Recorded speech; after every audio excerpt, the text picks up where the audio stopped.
नमस्कार. निपुण महाराष्ट्र अभियान सुरू झाले आणि आपण आपल्या वर्गाची अध्ययन स्तर निश्चित करायला सुरुवात केली. आज माझा विद्यार्थी ज्या अध्ययन स्तरावर आहे त्यापेक्षा उद्या तो पुढच्या अध्ययन स्तरावर कसा जाईल यासाठी आपण सगळेच प्रयत्न करायला लागलो आणि तुमच्या या प्रयत्नांना जोड देण्यासाठीच आजचा हा व्हिडिओ नक्कीच मार्गदर्शक ठरणार आहे. आजच्या व्हिडिओमध्ये आपण पाहणार आहोत की सोपे शब्द पाहून लिहितो या अध्ययन स्तरापर्यंत विद्यार्थ्याला प्रभुत्व पातळीपर्यंत कसे न्यायचे आहे ते. तर चला करूया सुरुवात. हॅलो निहारिका, कशी आहे बेटा? Very good. आज मी तुला काही शब्द दाखवणार आहे आणि चित्र दाखवणार आहे. पहिले काय करायचं, तू त्या चित्राचा शब्द मला सांगायचा, ते चित्र ओळखायचं आणि मला सांगायचं की ते चित्र कशाचं आहे. Okay, start. पहा बरं, पहिलं चित्र कशाचं आहे? कपाट. Very good. दुसरे चित्र? बेडरूम. शाबाश. ओळख पुढचं चित्र? मका, कणीस. ओके, मांजर. मांजर. हे चित्र ओळख? चिमणी. कासव. शाबाश.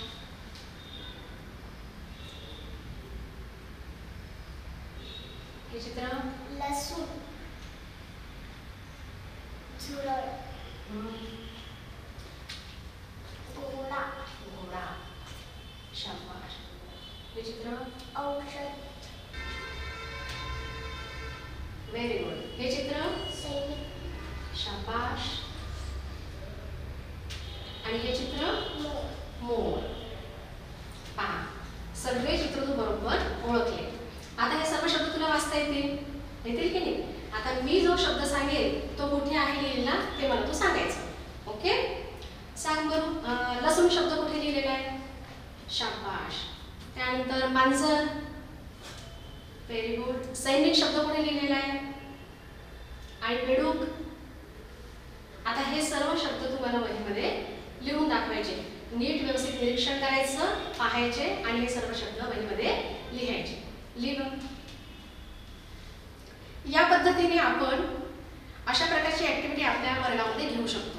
चित्रांच्या आणि शब्दांच्या सहाय्याने विद्यार्थ्यांना आपण अणुलेखनापर्यंत घेऊन जाऊ शकतो.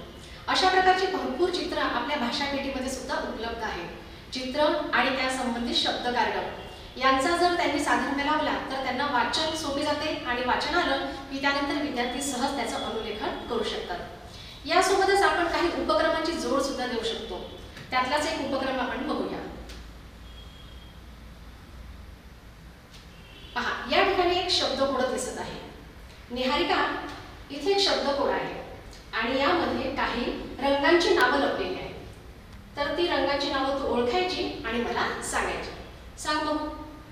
पिवळा. कुठे दाखव मला. हा, बरोबर. तुझ्या जवळ बरोबर तिकडे कोणता रंग आहे? निळा. आणखी सांग. हिरवा. Very good. अजून?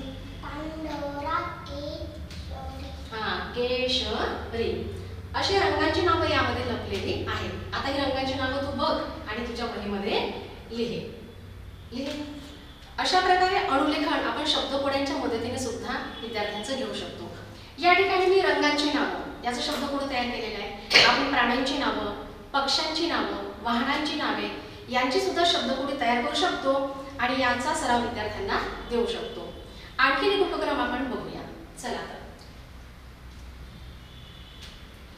पहा, या ठिकाणी काही अक्षर दिसत आहे जी स्वरचिन्हासहित लिहिलेली आहे.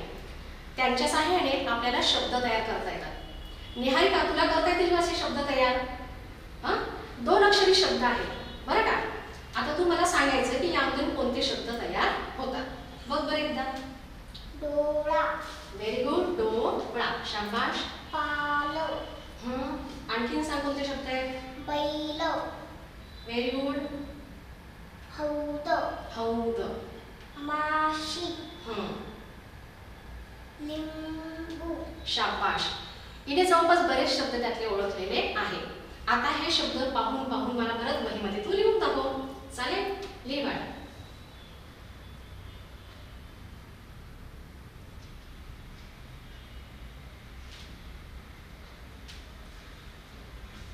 आणखीन एक उपक्रम आपल्याला घ्यायचा आहे आपल्या सगळ्यांच्याच हा उपक्रम अतिशय परिचयाचा आहे. यामध्ये सुद्धा विद्यार्थी काय करणार आहे तर अणुलेखनच करणार आहे. कारण ते शब्द पाहतील आणि त्यांची व्यवस्थित साखळी लावतील आणि नंतर त्याचं अणुलेखन आपल्याला वहीमध्ये करून दाखवतील. तर निहारिका, आपण पहिलीमध्ये शिकलेलो आहे शब्द साखळी. पहिले काय करतो, हे सर्व शब्द मला वाचून दाखव. तलवार, डबा, गवत, बाग, रथ. रथ. आता यामध्ये सर्वात पहिले कोणता शब्द येईल बरं शब्द साखळी लावण्यासाठी? डबा. Very good. नंतर काय मग? डबा. बावरून बाग. हा, गवरून गवत. तवरून तलवार. आणि रवरून रथ. मग तुझी शब्द साखळी बरोबर आहे का ते बघू आपण. अगदी बरोबर. बघा, डबा, बाग, गवत, तलवार आणि रथ. आता ही शब्द साखळी तू वहीमध्ये छान अक्षरामध्ये मला लिहून दाखव. लिहा. अशा प्रकारे शब्द साखळीचा खेळ सुद्धा आपण आपल्या वर्गामध्ये घेऊ शकतो. त्यांच्या मदतीने सुद्धा विद्यार्थी अणुलेखन करू शकतात. शिक्षक मित्रांनो, आता हे जे आपण उपक्रम पाहिले, हे उपक्रम घेताना वर्गामध्ये आपल्याला एक काळजी नक्कीच घ्यायची आहे की विद्यार्थी प्रत्येक शब्दाचं अक्षराचं निरीक्षण नीट करत आहे की नाही. जेव्हा आपण सैनिक शब्द म्हणतो तेव्हा त्या ठिकाणी 2 मात्रा आहे, न ला रस्व विलांटी आहे. याचं निरीक्षण करण्याची सवय आपल्याला विद्यार्थ्यांना लावायची आहे. जितकं चांगलं निरीक्षण ते करतील तेवढं त्यांचं अणुलेखन हे अगदी बिनचूक होणार आहे. आणि हो, हे तर आपल्याला विसरायचंच नाही की अणुलेखन ही श्रुतलेखनाची पहिली पायरी आहे. त्याच्यामुळे ज्याचं अणुलेखन चांगलं त्याचं श्रुतलेखन नक्कीच चांगलं होणार आहे आणि पुढच्या अभ्यासक्रमापर्यंत आपल्याला त्याला नक्कीच घेऊन जाता येणार आहे.